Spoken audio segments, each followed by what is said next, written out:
I thought I'd make a quick vlog, and I want to apologize for not making a vlog in which I wished everyone a Merry Christmas. I haven't been able to keep people company since the first year of this vlog, so, but I know other people do, so I hope if you spent Christmas alone, you were able to, find something to keep you busy or find happiness in a vlog, someone's vlog. I don't know.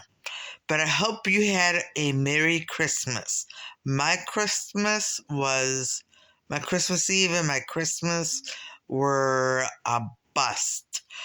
They, my poor sister has COVID again, just like last Christmas and last Christmas Eve. So I asked for prayers for my sister, and I asked for anything positive you could do for her. Anything positive. Um, and and it's all appreciated. Prayers of any religion, prayers of, positive thoughts, positive vibes, and whatever else is out there. Please pray for her. And please keep her in your thoughts and positive whatever. And I don't mean to say it that way, but positive thoughts, positive vibes, positive, and I don't know what else. Anything else there is. So, she was able to get meds right away. So she's been taking meds for COVID since, not right away. She didn't get them until yesterday. So she's taking meds now. So hopefully, she caught it in time and the meds are going to work and she'll be just fine. It didn't go to her lungs, so that's good. So, that is a good thing. And then that's it. That's all I have to say about her.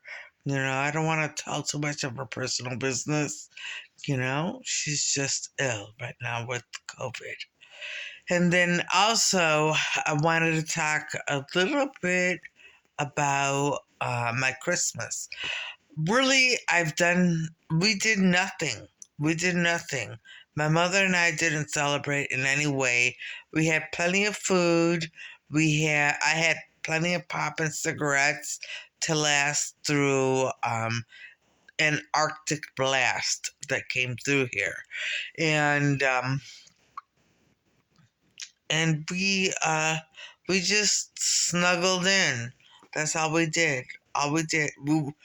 We watched some TV, and then my mother stayed in the other room for a little while. She wanted to be alone, and she slept a lot. She stayed up a lot. She slept a lot, and her sleeping is getting very irregular now. And, I don't know. I don't know. But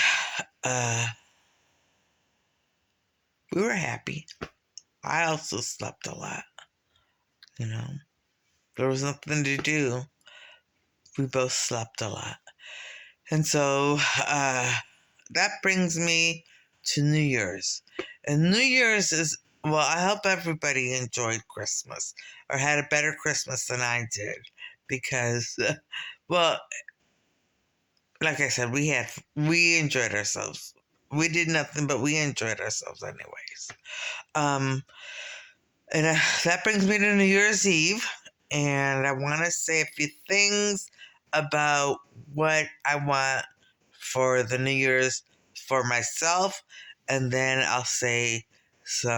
I'll wait until New Year's Eve to say something about what I wish for humanity,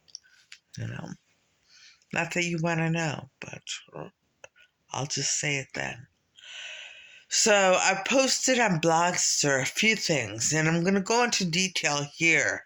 You know, one thing I want in the new year is to be free to do the things I want to do. Now, I've been praying, and I haven't been released to do the things I want to do. So, and that's not like me, because I was always free to do what I wanted to do until the end of my 30s. I was able to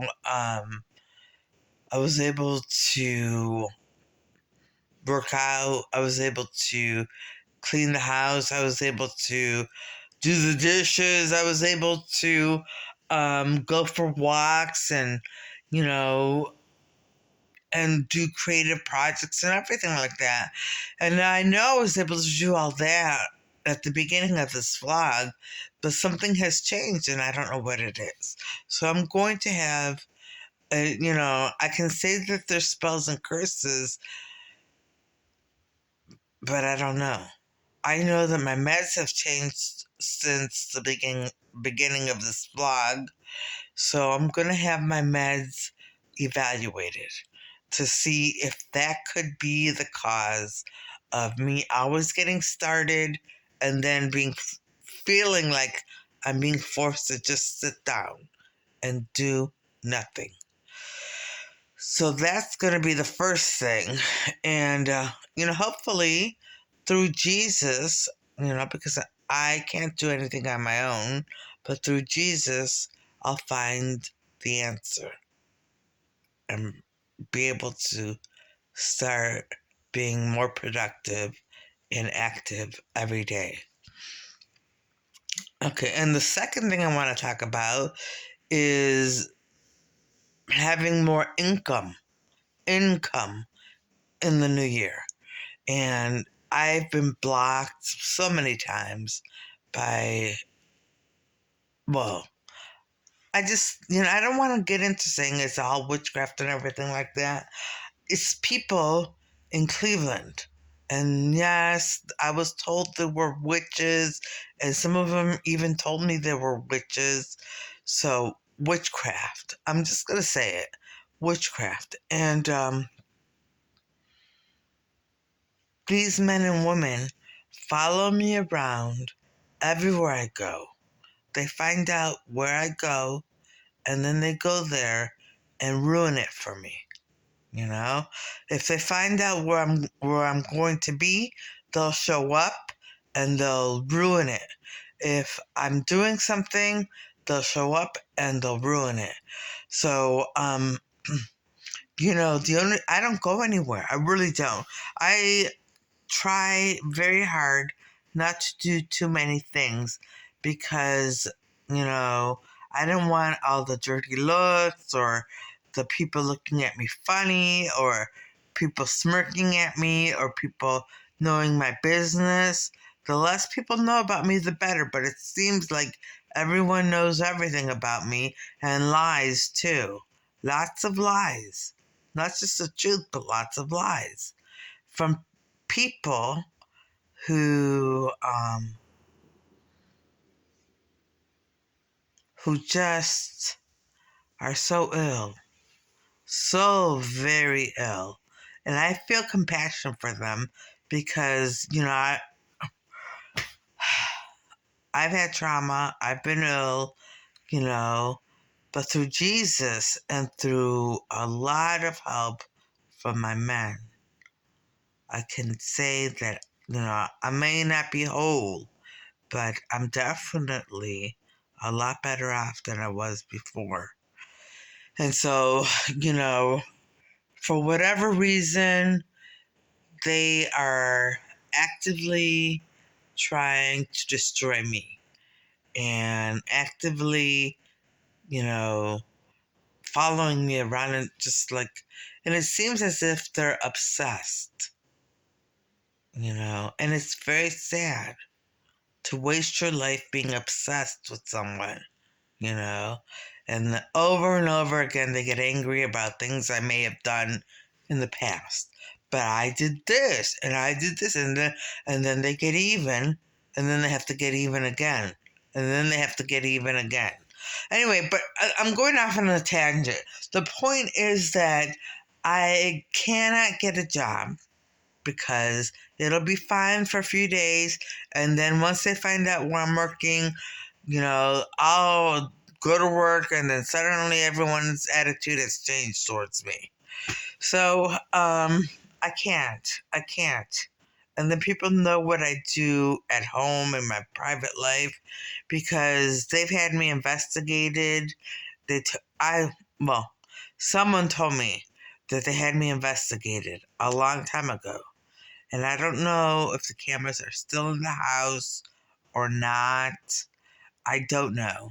And I remember confronting someone about it, and I told them it was a federal offense to tap someone's phone. And they became very nervous and just didn't want to talk to me and ran away from me. So, I don't know. Circumstantial? Maybe, but still. And then also, so, this is the kind of things that I deal with, And then also, I just want to talk about a few things from the past, just to get them off my chest, because I mentioned them before, but I don't know. So I'm going to say it again. When I worked at a certain school district, they took out Social Security. Every year they sent me a social Security statement. Okay, and I worked there for 11 years, and every year I received a Social Security statement because they withdrew for Social Security. And at the end, I had about $36,000 in Social Security, and I had paid into it for 11 years. So when I went to get my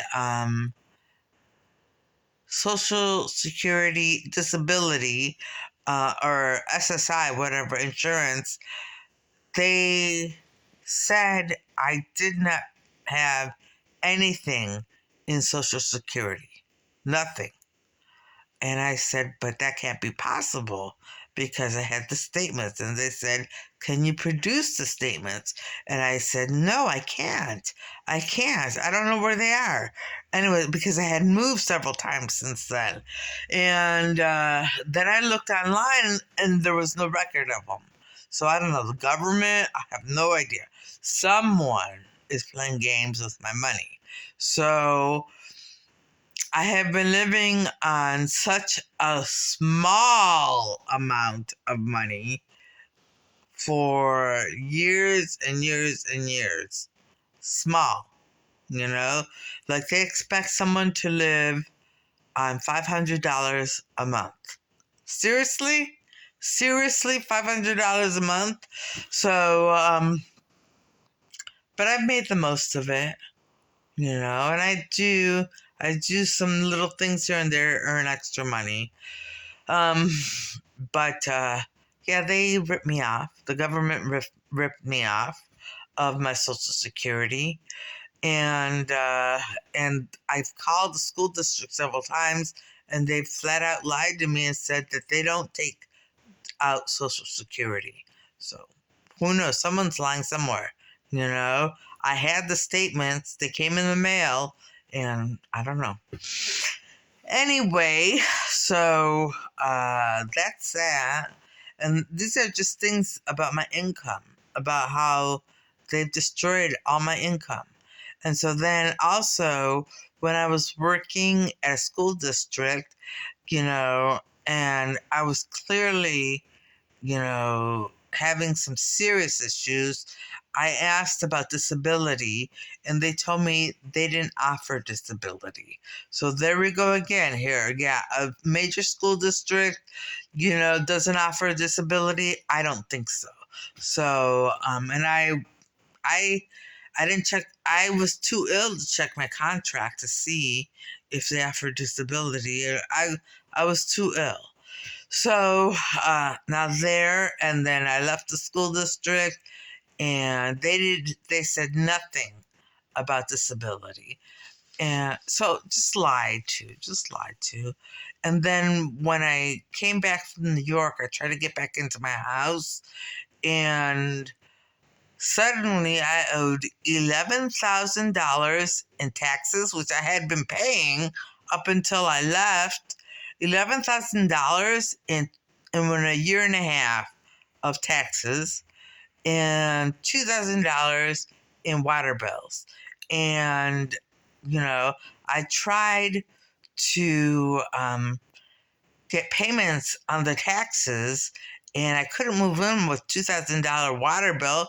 I called the water company and I told them the water had been shut off, and they said they still charged even though the water was shut off. So, like $2,000 for water and $11,000 in taxes, all in 1 year. All in 1 year. And so they basically just forced me to not live in my house. And then they put a tax lien on my house because, I couldn't pay the taxes. Who's going to pay $11,000? Who's going to be able to pay $11,000 out of pocket for 1 year's taxes? Anyway, they refused to let me pay in payments, so they stole my house. Okay? My house was stolen from me. And that's why I live with my mother. And it's a good thing I lived with my mother, though, because she really needed someone here to look out for her, especially when someone else was living here. May he rest in peace. She needed someone looking out for her. So, but that's my story. And then also all these jobs, And when I went to New York, I was still able to do things. I went to real estate school. I started a business. I got a few part-time jobs, and I did a lot when I was in New York, but they refused to let it be anything be successful. Anything I've tried after teaching, I was not successful at, because, for some reason or another, nothing worked out, and I can't get it, and I wasn't able to get a decent